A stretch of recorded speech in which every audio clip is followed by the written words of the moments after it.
Ngoja kidogo DJ. Ningependa kuwajulisha kwamba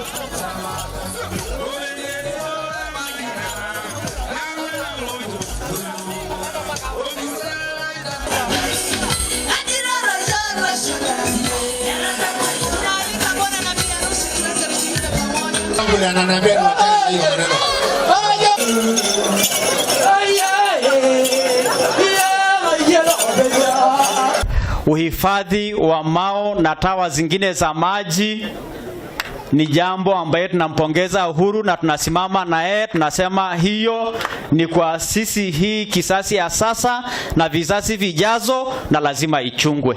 Mnajua Kenya hii yetu tuko na shida kubwa sana ya maji, hasa wale wanalinda misitu na pia wale wanalinda mito. Mimi tumetoa onyo hivi majuzi kwamba mito zote sihifadhiwe. Nilikuwa Mount Elgon na hata ile mito ziko kwetu hapa Baringo, kwa sababu Waseke ikikauka watu wengi sana wataumia. Hii mito ya Pergera ikikauka kule juu watu wengi wataumia sana.